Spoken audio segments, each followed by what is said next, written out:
menopause is something that happens to all women. It happens at around the age of 50, but actually there's a huge amount of variation. And although it's that event in time, reproductive aging is actually something that's happening right across the lifespan. And that's because menopause timing is very much governed by how many eggs a woman has in her ovary. And that is actually set down when they're a fetus. So at 6 months gestation, when a female fetus is in the mother's womb, she will have the maximum number of eggs that she will have in her lifespan, about 7 million eggs. And by the time she's born, those eggs are already massively depleted, and that loss of eggs happens across lifespan until you get to below about 1,000, and that's when a woman will go through menopause. So although we kind of think about it as a single event, actually menopause is something that's kind of on the way throughout life, and that's why studies such as Children of the 90s, these longitudinal studies that are looking at factors that are happening across life, are really important in helping us understand conditions such as this. And one of the reasons that it's really important to understand is because there are a lot of health outcomes that are associated with the timing of menopause. So we know that women become naturally infertile about 10 years before they go through menopause, actually. And that's because infertility in women is heavily linked towards linked to their ovarian reserve and the number of eggs they have in their ovary. We also know that things like breast cancer, osteoporosis risk are linked partly to the timing of menopause, as well as other reproductive events such as timing of puberty. So there's lots of other disease outcomes that we're interested in when we're thinking about reproductive lifespan. So why do we think genomics is important for this? Well, we can look at twin studies, family studies, and we can see that things like the timing of a woman's menopause are often running in families. And so we think that about half of the variation, as I said, there's a big variation in the timing of menopause, and about half of that we think is down to our genes. We now know, in fact, there are hundreds of genes that are involved. And each of those genes, though, is really only having a very small influence on menopause timing. So it's been really, really hard for us to find those genes until we start having access to very large data sets, such as the Children of the 90s, but also other data sets across the world.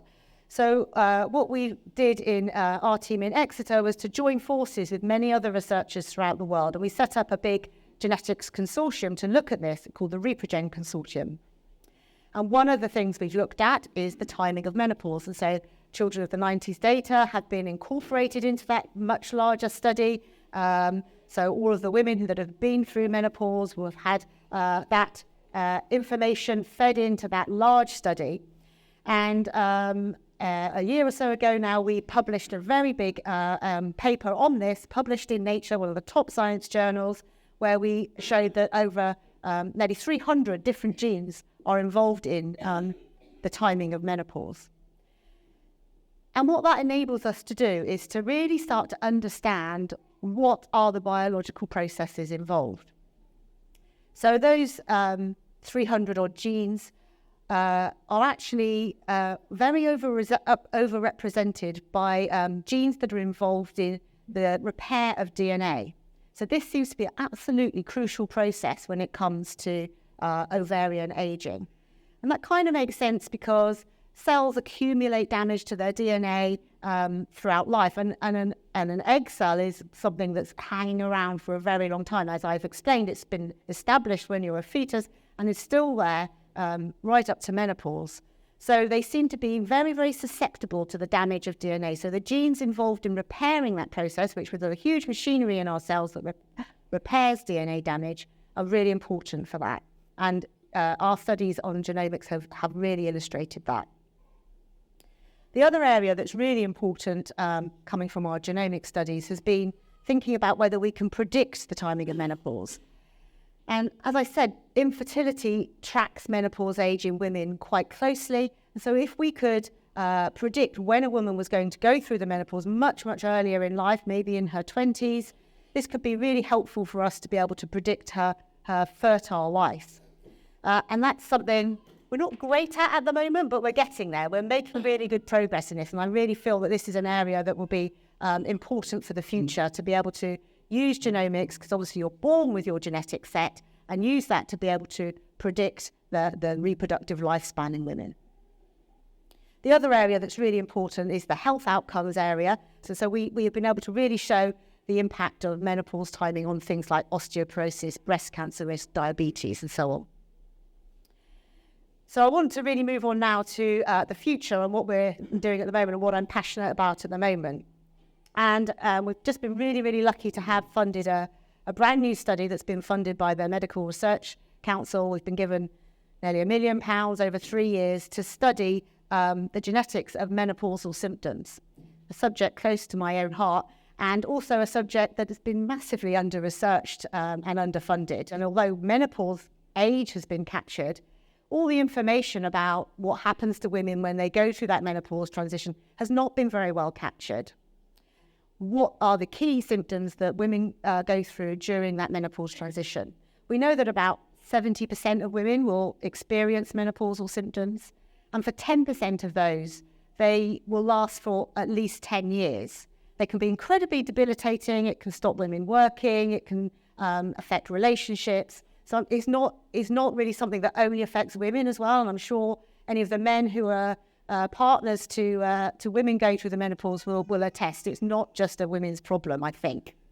And at the moment, the treatment for menopausal symptoms, the best treatment is hormone replacement therapy. And there's no doubt it's a good treatment, and it does alleviate many of the symptoms. But some women can't take hormone replacement therapy. They may have had breast cancer or some similar in the past and cannot take it. Others just don't want to take it because there are, albeit small, but there are risks associated with hormone replacement therapy regarding cancer risk.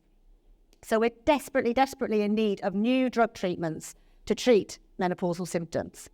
So we will use the Children of the 90s data, the questionnaire data we get from that study to really hone in on what's the best way to capture some of these symptoms in larger studies as well.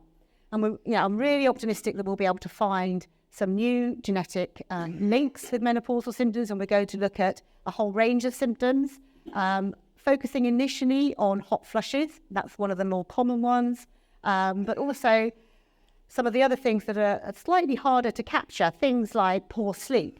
And of course, poor sleep's not specific to menopause, so that's going to be a little bit trickier. And also some of the things like brain fog and the muscle pains and aches and some of the sexual dysfunction that goes alongside menopause. We're hoping you'll be excited to join in, and I'm really happy to answer any questions in the break. I'll be around at the break if people want to ask specifically about that project. So I'll open the floor to any questions that anyone has on anything that I've spoken about.